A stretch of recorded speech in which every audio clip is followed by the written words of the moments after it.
Welcome to Crafts from the Round Table. In this episode, we'll be going over some of my favorite flocking material that I use on my bases. And I'm not talking about these kind of bases. I'm talking about these kind of bases, terrain bases. Now, there's a lot of commercially available material, but there's also some stuff that you can make yourself. And the first thing I did was I saw one of these at a yard sale, and I said, that's what I need to do, grind up some good stuff. So this is an old meat grinder.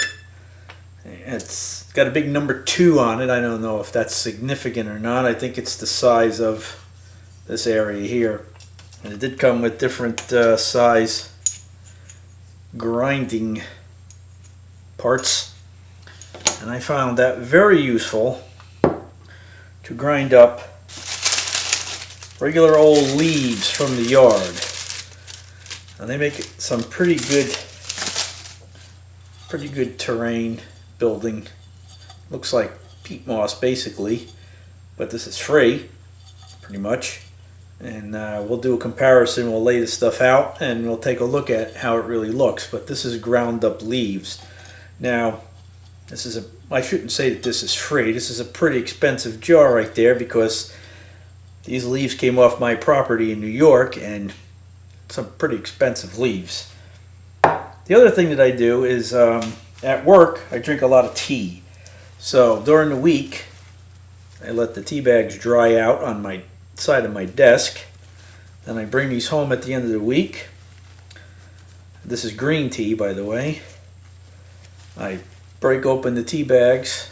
I put them on a very good microwave safe plate, and I microwave the tea leaves out of the bag for about 10 minutes. And it gets super hot, so if there's any moisture that's left in there or anything that's actually living, I think after nuking it for 10 minutes, everything's pretty much gone. I also do the same thing with my leftover coffee grinds. After they're done and they're going to head for the garbage, I do the same thing with the coffee grinds that I do with the tea leaves. I spread them on a microwave safe plate. I nuke it 10-15 minutes, and then I get a nice looking basing material like this that looks to me like dirt. And like I said again, if there's any moisture or living organisms in there, I think after 10 or 15 minutes of being nuked, they're pretty gone. And the stuff hasn't gotten moldy. It's been in here for about a year.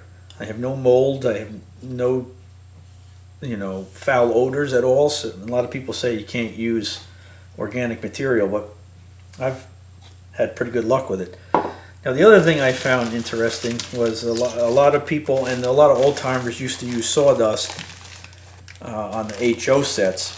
And I actually have a pellet stove, so I have some of the pellets and I grind them up in the grinder into sawdust. And then what I do is, because it's kind of a very light color, I will actually dye different amounts with browns and then make a mixture of sawdust. The other thing that I use is good old lichen. I bought a bunch of, on eBay, I bought a big huge box of this chartreuse lichen, and I got the lighter color because I've had great success in actually dyeing the lichen into different colors, darker colors, because you could always go darker, I guess, than going lighter. So the chartreuse worked out well because I can make a lot of different shades of green with that. And then I like to crumble this up. I also run some of this through my grinder, and it makes a very nice Very nice looking grass or bush, whatever you want to do with it. Same thing as kind of like they do with the foam, but this is actually the lichen, however you say it. And also with the lichen, I've had good success taking the white and dyeing that into different colors for fall colors, and then grinding them up for different colors also. So that's worked out very well for me on that. Also, what I use is coconut fiber. This is really good looking stuff, especially for forest terrain. It's very fibrous, and it looks like little branches. This stuff you can get wherever there's a garden section. My wife actually had these in her planter boxes. They're big, round, and I've seen square mats of coconut fiber. Easy, that stuff. Also, what I do is I have little tiny rocks, kind of like, I guess in the HO it's kind of like talus, I guess they call it. But that stuff can be pretty expensive, and these are like perfect size little rocks. And the easiest way to do that, and you'll have an endless supply, is this right here. This is the non-clumping clay cat litter. Non-clumping is important because this stuff on its own is kind of a very light, very light gray. You could use the light gray if you want, but I take these and I soak them in a dark gray, pewter gray, or regular gray paint, and they absorb the color very well, and it looks more like little tiny rocks. That bag will last me probably forever. Another natural substance that I use is, what is this? Parsley.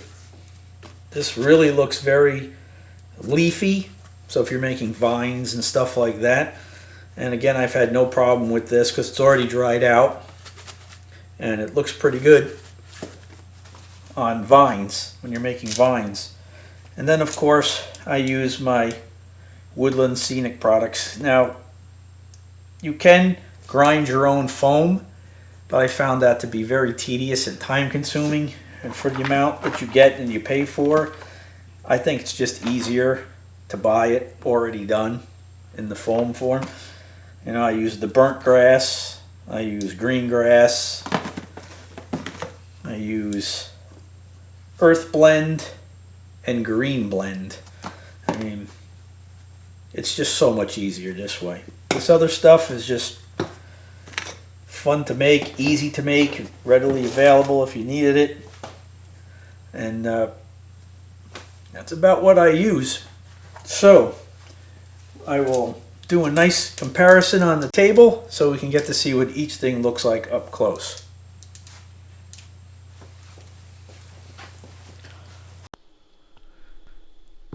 This here is the ground up, dried out leaves.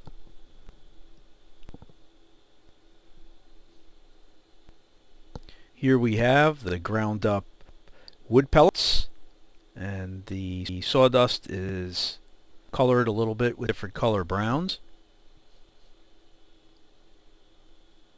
The dried out tea leaves, green tea.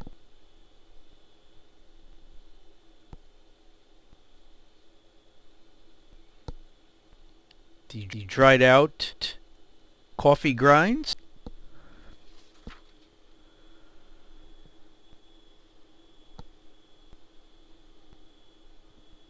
Ground up lichen, different colors.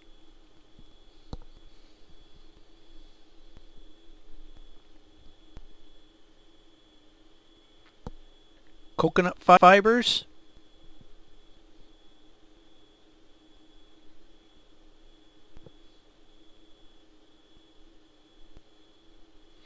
the cat litter rocks.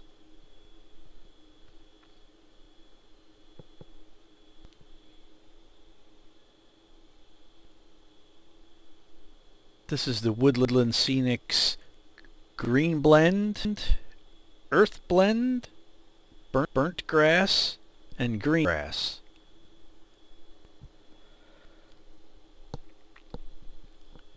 This is the dried out parsley.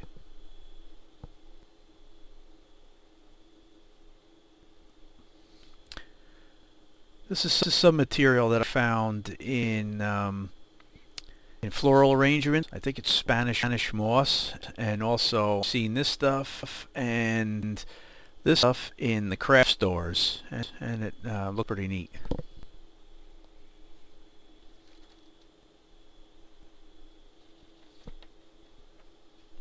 This is what I call dirty grass. This is leftover scraps from other projects that I just mixed together.